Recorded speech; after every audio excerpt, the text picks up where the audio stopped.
cherches des excuses rationnelles à ce silence qui te torture. Elle est au travail, il est occupé, le message n'est peut-être pas passé, mais au fond, tu sais que tu mens à toi-même. Tu penses à ce qu'il pense. Ses opinions deviennent plus importantes que les tiennes. Ses goûts influencent tes choix. Sa vision du monde colore ton regard sur la réalité. Tu te surprends à adopter ses expressions, ses manières de voir, ses jugements, jusqu'à perdre de vue tes propres convictions. Et le plus révélateur dans cette spirale destructrice, tu t'inquiètes de ce qu'elle ressent plus que de ce que toi, tu ressens. Ses émotions passent avant les tiennes. Son bien-être devient ta priorité absolue, même quand tu es en détresse. Tu deviens le gardien de ses humeurs, l'esclave de ses besoins, l'ombre de sa personnalité. Sans t'en rendre compte, tu t'es complètement déconnecté de toi-même. Cette personne que tu étais avant cette relation, avec tes passions, tes rêves, tes aspirations personnelles, elle s'évapore progressivement. Ton monde entier tourne autour d'un autre être humain, comme une planète qui aurait perdu son axe pour graviter autour d'un soleil étranger. Et tu appelles ça de l'amour. Tu te persuades que cette intensité, cette obsession, cette fusion totale, c'est la preuve d'un amour authentique et profond. Mais regarde-toi objectivement quelques instants. Ce que tu vis, cette prison dorée que tu as construite autour de tes sentiments, ce n'est pas de l'amour, c'est de la dépendance affective pure et dure. Plus elle s'intensifie, plus ton pouvoir personnel s'effondre comme un château de cartes. Tu veux savoir pourquoi? Alors accroche-toi, parce que ce voyage vers la vérité va peut-être bouleverser ta conception de l'amour. Première partie, ce qui commence comme un besoin d'amour finit comme une prison. Laisse-moi te raconter l'histoire de Léa. Léa, 28 ans, brillante dans son travail, entourée d'amis qui l'admirent, dotée d'une personnalité rayonnante. Mais Léa est tombée dans le piège de la dépendance affective avec un homme qui ne mérite pas un dixième de l'énergie qu'elle lui consacre. Je connaissais quelqu'un qui ne mangeait plus quand l'autre ne répondait pas. Léa avait développé cette habitude étrange. Quand Marc tardait à répondre à ses messages, elle perdait littéralement l'appétit. Son estomac se nouait, sa gorge se serrait, et l'idée de manger lui devenait physiquement impossible. Comme si son corps tout entier se mettait en mode survie émotionnelle. Cette même personne doutait de sa valeur à chaque silence. Un message non lu pendant 2 heures, et c'était toute son estime de soi qui s'effondrait. Qu'est-ce que j'ai fait de mal? Il ne m'aime plus? Je suis trop collante. Ces questions toxiques tournaient en boucle dans sa tête, créant un véritable chaos intérieur. Elle attendait qu'on l'aime pour se sentir exister. Sans la validation constante de Marc, Léa avait l'impression de disparaître, de n'être plus qu'un fantôme errant dans sa propre vie. Sa valeur personnelle était entièrement déterminée par l'attention qu'il lui portait. Présent et attentionné, elle rayonnait. Distant ou occupé, elle s'éteignait. Et chaque jour, cette personne devenait plus petite, plus effacée, plus fragile. Je voyais Léa rétrécir littéralement sous mes yeux. Cette femme forte et indépendante que j'avais connue se transformait en une version diminuée d'elle-même, comme si on aspirait progressivement sa substance vitale.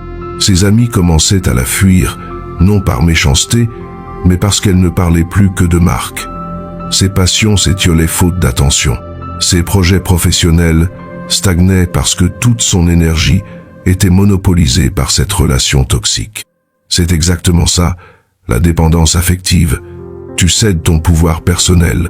Tu remets les clés de ton bonheur, de ta paix intérieure, de ton équilibre émotionnel entre les mains de quelqu'un d'autre. Et cette personne, consciemment ou non, devient le maître de tes humeurs, le contrôleur de tes émotions, le dictateur de ton bien-être. Tu vis à travers les yeux de quelqu'un d'autre. Tu ne vois plus la réalité avec ton propre regard, tu l'interprètes à travers le filtre de tes sentiments pour cette personne. Tes décisions se basent sur ce qui lui plaira. Tes choix s'orientent vers ce qui le satisfera. Ta vie se réorganise entièrement autour de ses besoins et de ses désirs. Quand aimer te coûte ton équilibre, quand tes sentiments deviennent une source permanente d'anxiété, quand tu te perds dans l'autre au point de ne plus te reconnaître, ce n'est plus de l'amour. C'est de l'autodestruction lente et méthodique. Alors dis-moi sincèrement, te reconnais-tu dans cette description? As-tu déjà vécu cette sensation de disparaître dans une relation? Deuxième partie, leçon stoïcienne. Tu ne possèdes personne, sauf toi-même. Les philosophes stoïciens avaient une compréhension profonde de la nature humaine et des mécanismes de l'attachement. Épictète, ce sage qui avait connu l'esclavage physique avant d'atteindre la liberté spirituelle totale, nous a légué cette vérité libératrice. Tu es libre le jour où ce que l'autre fait ne décide plus de ta paix intérieure. Cette phrase révolutionnaire remet tout en perspective. Ta liberté véritable ne dépend pas de tes circonstances extérieures, pas de l'amour qu'on te porte, pas de l'attention qu'on te donne. Elle dépend uniquement de ta capacité à maintenir ton équilibre intérieur, quelles que soient les tempêtes émotionnelles qui t'entourent. Le stoïcien authentique ne base jamais son équilibre sur autrui. Il a compris cette vérité fondamentale. Construire son bonheur sur une base externe, c'est bâtir sa maison sur du sable mouvant. Les autres changent, partent, évoluent, nous déçoivent parfois. Si ton bien, être dépend de leur présence ou de leur approbation, tu es condamné à une instabilité permanente. Il aime, oui. Le stoïcien n'est pas un être froid et détaché. Il ressent l'amour avec la même intensité que n'importe qui. Mais il aime sans s'oublier. Il préserve sa propre identité, ses propres aspirations, sa propre valeur même au cœur de la relation la plus passionnée. Il s'attache, oui. Il développe des liens profonds, des connexions authentiques avec les êtres qui comptent pour lui. Mais il s'attache sans s'enchaîner. Il comprend la différence entre un attachement sain qui enrichit la vie et une dépendance toxique qui l'appauvrit. Car celui qui se possède vraiment, celui qui a développé une relation solide avec lui-même, celui qui connaît sa propre valeur indépendamment du regard des autres, n'est jamais possédé par personne. Il devient libre d'aimer sans peur, de s'engager sans s'effacer, de donner sans se vider. Marcus Aurelius écrivait dans ses pensées « Combien de temps tu perds à te soucier de ce qui ne dépend pas de toi ?» Et la réaction de l'autre, ses sentiments pour toi, ses décisions concernant votre relation, tout cela ne dépend pas de toi. Cela lui appartient entièrement. Ce qui dépend de toi, en revanche, c'est la qualité de ta présence, l'authenticité de tes sentiments, la générosité de ton cœur et surtout, la préservation de ton intégrité personnelle. Quand tu te concentres sur ce qui dépend réellement de toi, tu reprends automatiquement ton pouvoir. Tu ne perds pas l'autre en développant cette autonomie émotionnelle. Au contraire, tu deviens plus attirant, plus intéressant, plus respectable. Mais surtout, tu te perds quand tu te donnes entièrement, sans te garder un seul morceau de toi-même. Cette leçon stoïcienne est libératrice. Peux-tu imaginer la paix qu'il y a à aimer sans avoir peur de perdre? Troisième partie, les symptômes de la dépendance affective. Il est temps de regarder la réalité en face et d'identifier clairement les signes de la dépendance affective. Car souvent, nous vivons ces symptômes sans les reconnaître. Nous normalisons des comportements qui sont en réalité des signaux d'alarme. Tu es peut-être dépendant affectif si tu stresses dès qu'il ou elle tarde à répondre. Ce stress n'est pas une petite contrariété passagère. C'est une véritable tempête intérieure qui s'abat sur toi. Ton cœur s'accélère, tes pensées s'emballent, ton imagination fabrique les scénarios les plus catastrophiques. Il est avec quelqu'un d'autre. Elle en a marre de moi. C'est fini entre nous.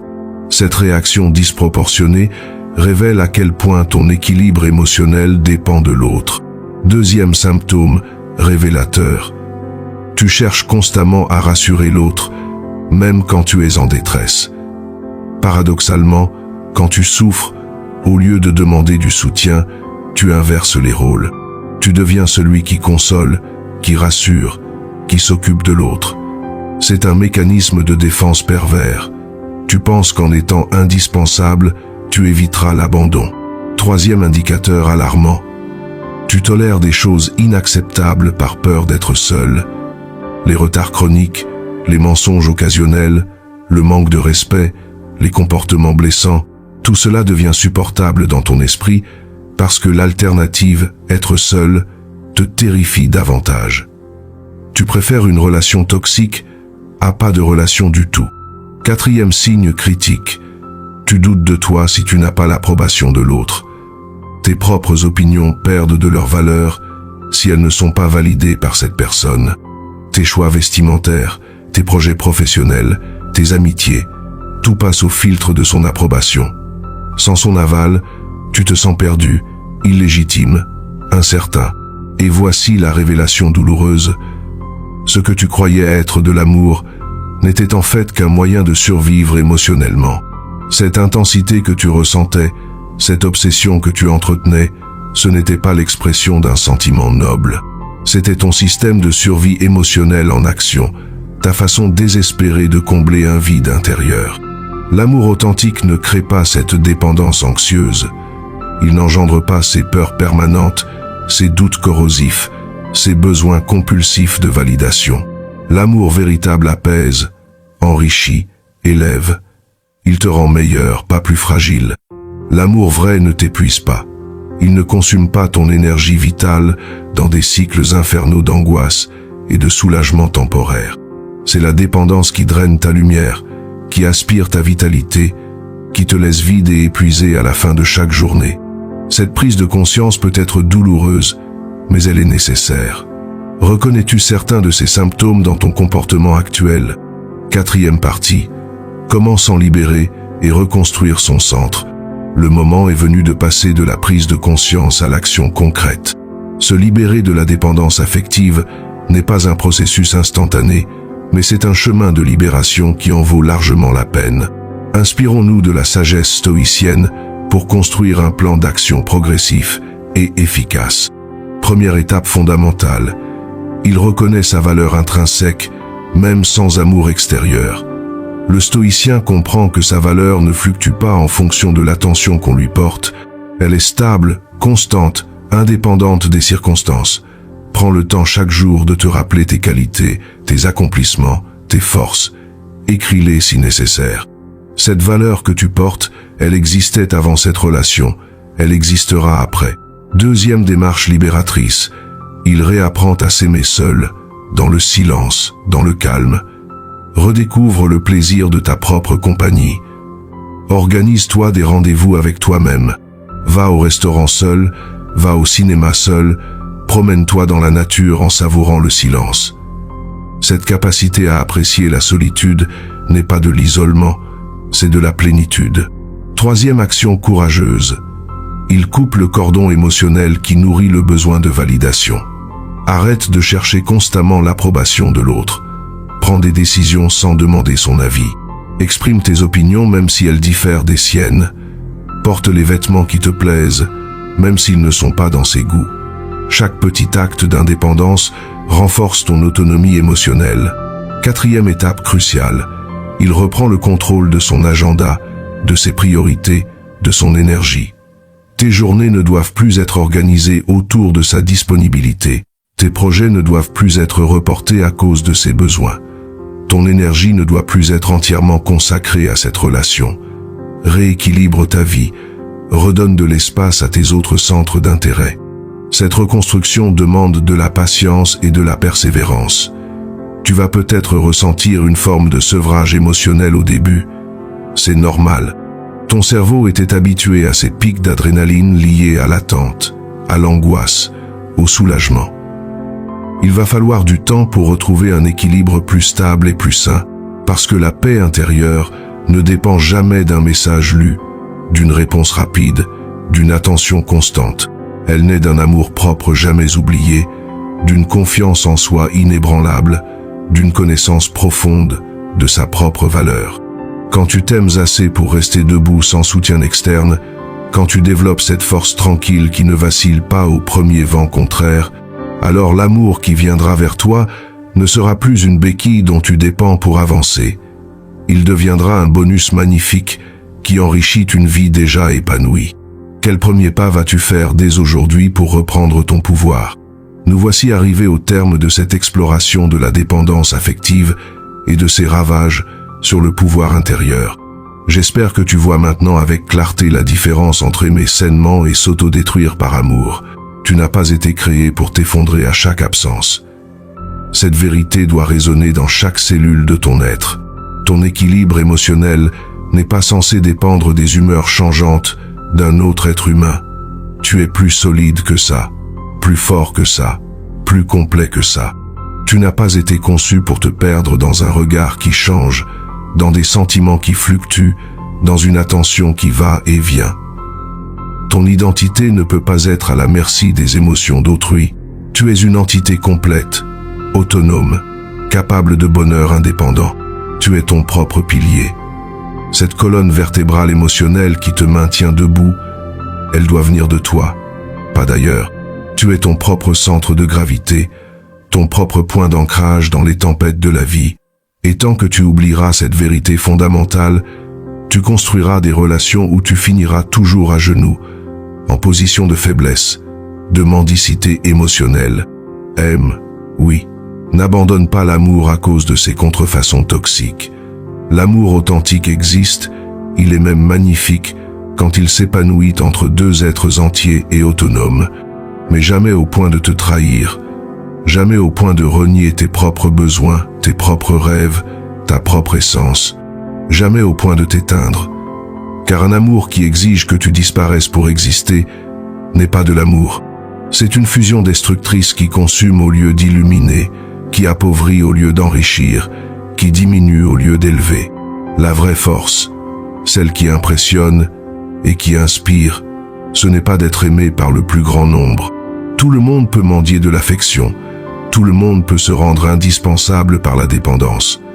Non, la vraie force, c'est de pouvoir t'aimer sans dépendre de personne pour cette affection.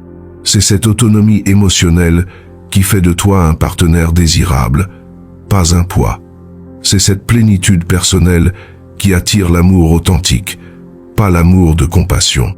C'est cette souveraineté intérieure qui bâtit des relations équilibrées et durables. Alors maintenant, c'est ton moment de vérité. Commente sous cette vidéo. Je récupère mon pouvoir intérieur. Ces 6 mots sont ton engagement personnel, ta déclaration d'indépendance émotionnelle, ton serment de loyauté envers toi-même. Si tu veux bâtir un amour-propre solide et libre, si tu refuses de continuer à mendier l'affection comme un affamé émotionnel, mets un like à cette vidéo. Et surtout, partage-la avec une personne dans ton entourage qui doit absolument sortir de la dépendance affective. Car cette libération, elle doit se répandre. Elle doit inspirer d'autres âmes à reprendre possession d'elles-mêmes, à redécouvrir leurs propres valeurs, à construire des relations basées sur la force, pas sur la faiblesse. Ton pouvoir intérieur t'attend. Il n'a jamais disparu. Il s'est juste endormi sous le poids de la dépendance. Il est temps de le réveiller.